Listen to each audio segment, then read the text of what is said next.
नेताजी के साथ हम साथ ही थे। सुप्रीम हेडक्वार्टर में था। मैं पहले तो सिंगापुर में कैद हुई थी। बाबा 103 साल उम्र पूरी कर चुके हैं आज। 104वीं में इन्होंने अपना कदम रखा है जी।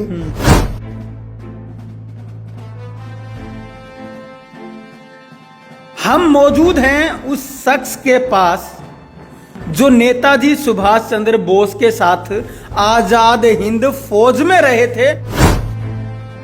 सिंगापुर में 5-6 महीना अच्छा, कैदी रहे जापान के।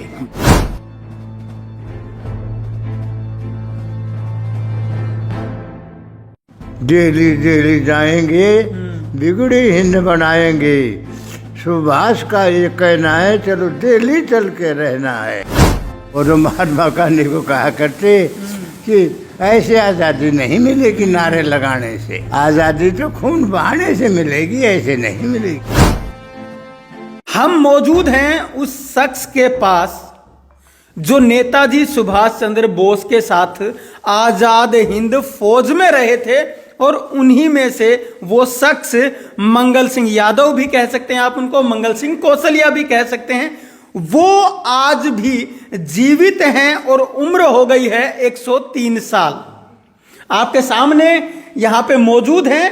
कोसली गांव से ये बिलोंग करते हैं, रेवाड़ी जिला इनका है।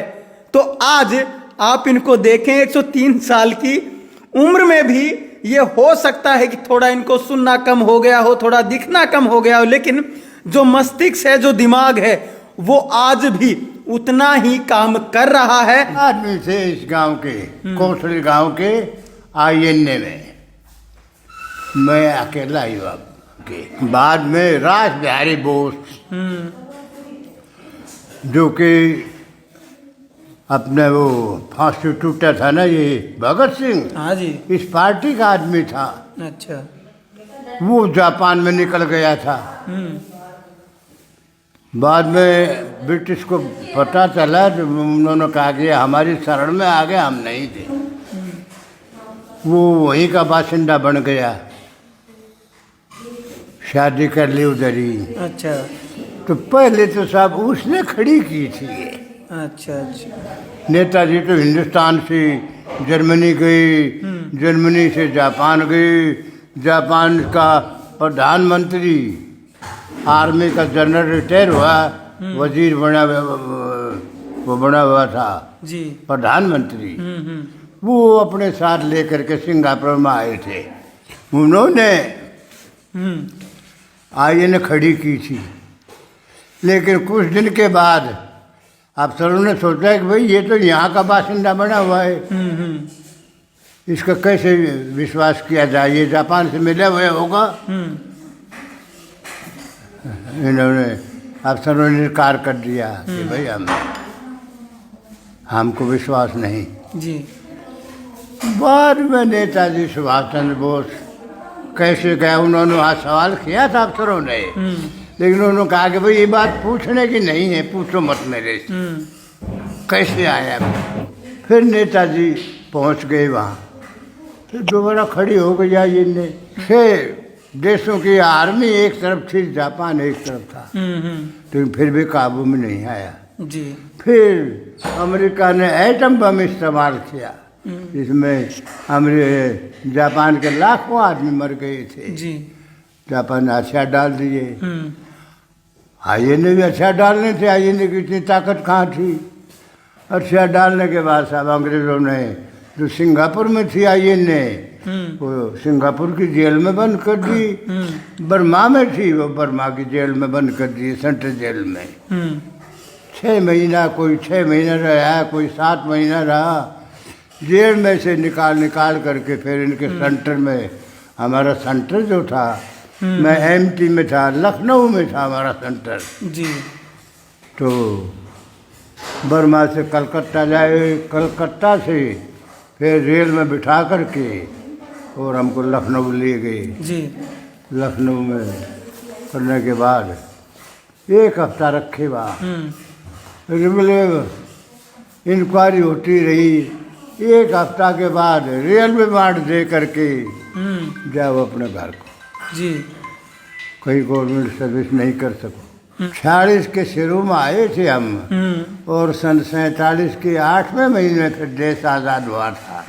अब बतलाते तो ये है कि उसके साथ एक पाकिस्तान में कर्नल था, उसका सेक्रेटरी मुसलमान नेताजी का, उनके बयान तो यही थे कि नेताजी और 2-3 अफसर जापानी उस जहाज में थे, पीछे जा रहे थे, उस जहाज में आग लग गई, आग लगने से सब उसी में जल गए। अच्छा। तो ये नहीं पता क्या भगवान का करना, कैसे क्या हुआ वो कुछ नहीं। सन 48 में कश्मीर की लड़ाई में हाजिर था,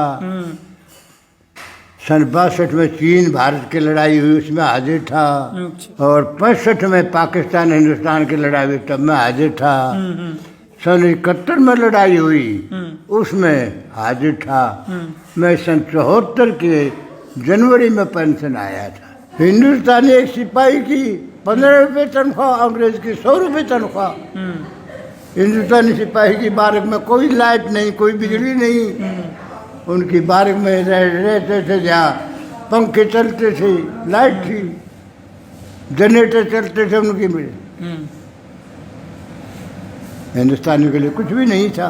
उनके सिपाही कभी ट्रेनिंग में जाते थे गाड़ियों में बैठकर, हिंदुस्तानी पैदल, जिन्होंने कुछ भी नहीं किया, वो देश के मालिक बनना चाह रहे हैं। हमारा इज्जत, हमारा मान जो पढ़े लिखे आदमी वही जानते हैं, अनपढ़ आदमी नहीं जानते।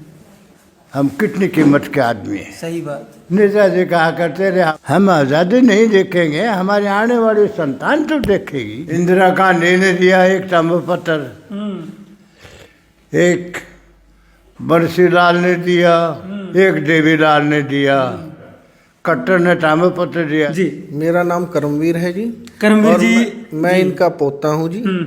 और इनके 2 लड़के हैं, बड़े धर्मवीर जी और छोटे उदय सिंह जी। जी, तो आप लोग इनके साथ में पूरा दिन रहते हैं, बचपन से आप लोग इनके साथ रहते आए, तो क्या कुछ बताते हैं? क्या आपको बताते हैं कि आज़ाद हिंद फौज के बारे में कैसा माहौल था, क्या कुछ था? दादाजी बताते हैं जी, उस समय जो माहौल था और अभी जो माहौल है, उस समय बहुत तरह की बंदिशें थी, और अब तो आदमी जो है अपनी मनमर्जी का कुछ भी कर सकता है जी।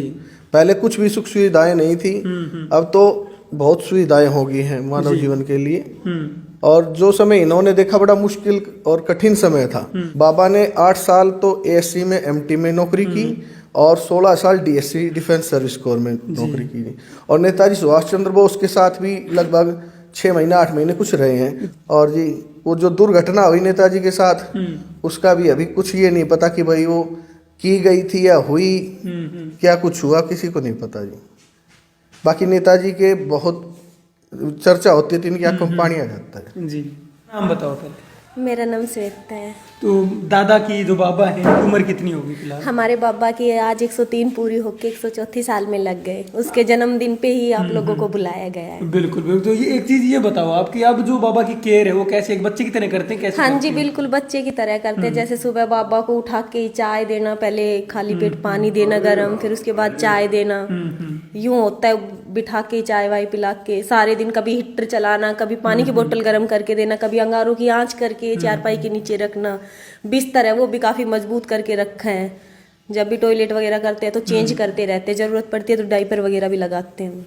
तो बाबा की वजह से गर्व तो बहुत होता होगा आप लोगों को, क्योंकि बड़े बड़े जो लोग हैं वो इनको बुलाते भी जी हैं। बाबा की सम्मान भी कृपा करते है, हैं। बस सब कुछ बाबा का ही आशीर्वाद है घर में। हम तो ये चाहते हैं कि आज जैसे जन्मदिन मना रही हूँ ना, अगली साल भी आए और अगली साल भी आए, ताकि फिर से हम आप लोगों को बुलाएं। बहुत बढ़िया, बहुत अच्छी बात है आपकी। तो आप देख सकते हैं कि जो घर वाले हैं वो भी इन पर गर्व कर रहे हैं और पूरे देश को इनके ऊपर गर्व करना चाहिए, क्योंकि उस समय पे जब सुभाष चंद्र बोस के समय से ये यहाँ पे मौजूद हैं और उनके साथ ही रहे हैं, तो देश के लिए ये किसी कोहिनूर से कम नहीं है और देश को इन जैसे लोगों पर गर्व करना चाहिए। और आज भी इनका सम्मान देश में उतना ही बना हुआ है, लेकिन इन्होंने बहुत सी बातें ऐसी भी बताई हैं कि उनके ऊपर भी गौर करना बहुत ज़्यादा ज़रूरी है।